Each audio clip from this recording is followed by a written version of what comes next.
Hello everyone and welcome back to the channel. In this tutorial we're going to implement a multiple weapon system.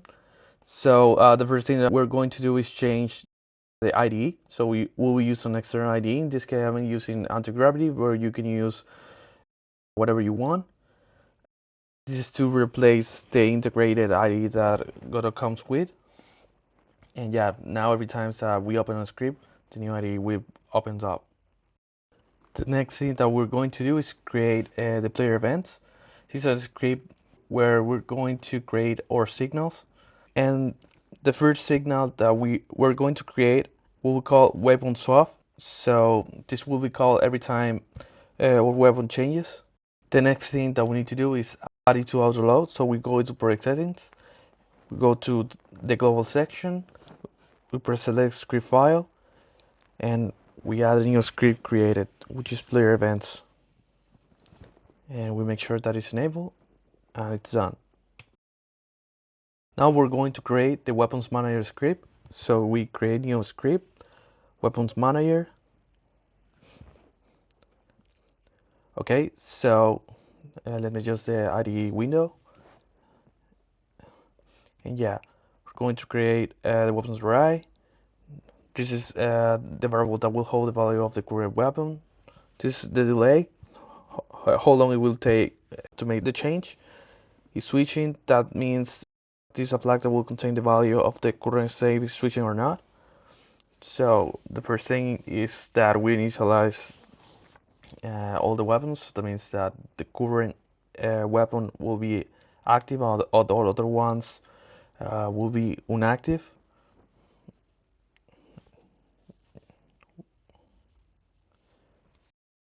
We iterate all the weapons and we deactivate the ones that does not correspond to the index. Now we override a input function in which we'll use two inputs, which is switch up and switch down.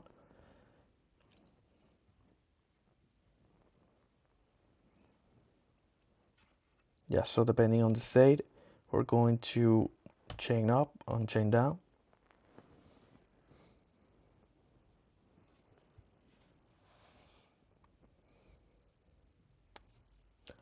Okay, now we need to create a weapon switch method.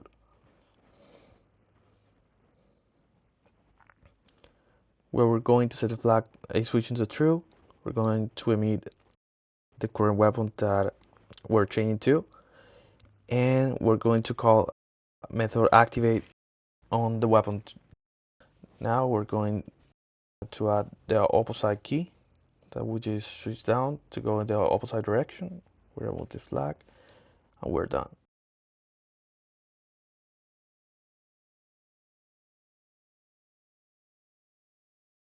Now we need to create the input maps of the two new inputs, which is switch up and switch down.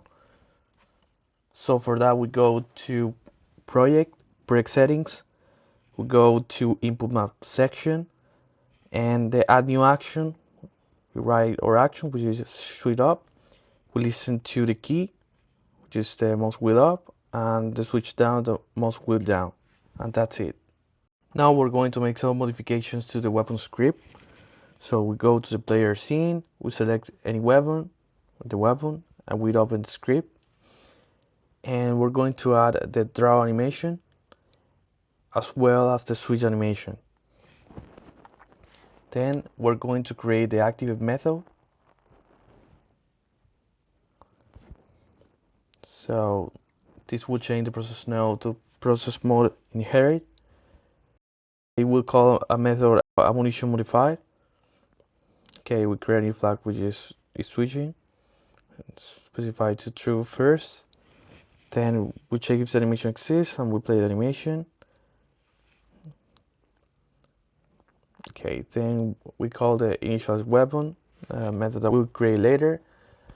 You add a timer, and now we're creating the deactivate method, which what only does is change the process mode to disabled.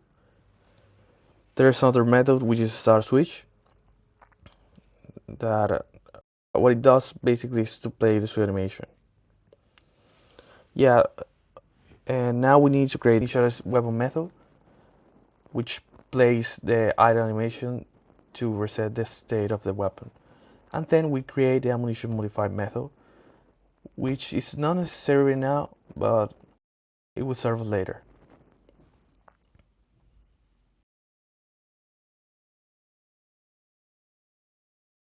Okay, now we're going to add the second weapon. So I added these new assets, which is assets for the Glock, which include the FPS hand and the Glock itself. We separate it in two. Yeah, we can see that both have a scale of 0.15, so make sure you have that. We create a new node 3D, and we'll call it Glock. And then we're going to drag FPS hands Glock, and we'll make sure the RAM for is 0, 0, 0, 0, the origin, and also we're going to drag the Glock model. Now we're going to add a weapon script or new weapon, which is the Glock, and we're going to fill all the variables. Yeah, we're going to set a fire rate of 0.2, which is more accurate for a Glock. Going to assign our head node to the camera 3D. The fire point, we need to create it. So alt type node, marker 3D, and we change the name to fire point. Yeah, and we assign it. Yeah, the bullet trail.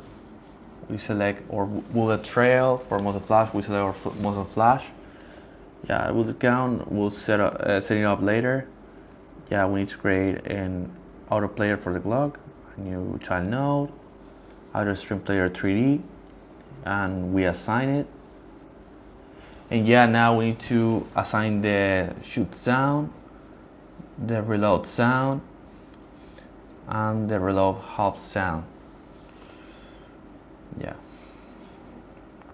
Now we're going to make editable children for the FPS enhanced Glock and the Glock to be able to assign the animation player, the animation player of the hands and of the weapon, and the name animation is correct.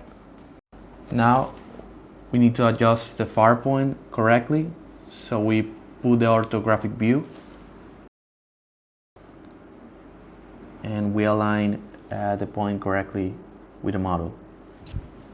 And then we're going to adjust the bullets and the card drag of the Glock.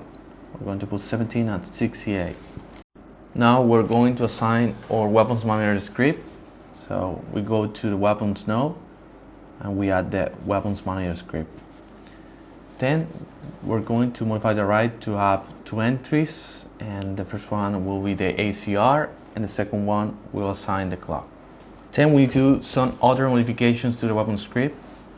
First of all, we need to extend node 3D instead of node. We need to set the variable visible true in activate and visible false in the activate. Continue with the modification of the weapon script. We need to play the draw animation also for the hands and in player, and the same with the switch animation. And yeah, the same with the idle animation in the initialize weapon method. And we need to refactor this. Yeah, in ready, we just call initialize weapon and that's it. And now on the weapon script, we're going to add a switch delay variable so we can customize it later. And yeah, we'll call the initialize weapon after a timer. Now we're going to move the clock a little bit for the back to improve the visibility.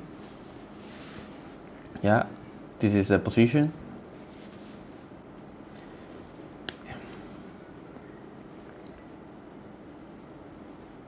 Yeah, and now we're going to change the variable on the weapons manager on the delay to make sure it is similar.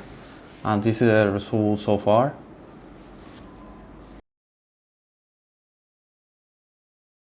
And now we're going to make the last refinement to our weapon script. What we're going to do is create a method to verify we can fire or not.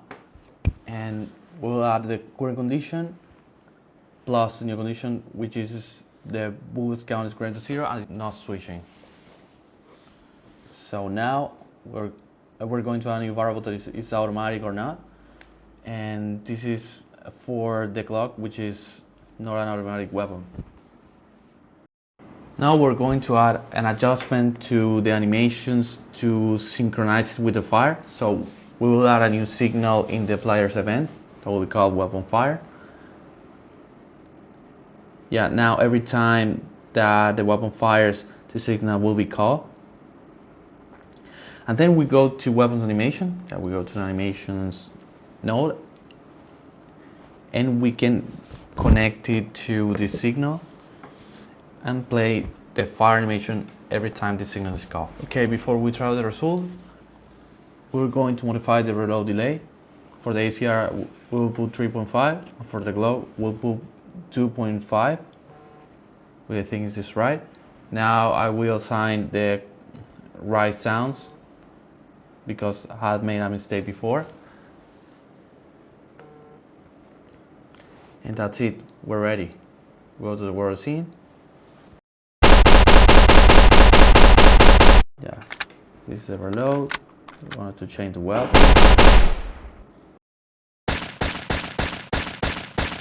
Now it's working.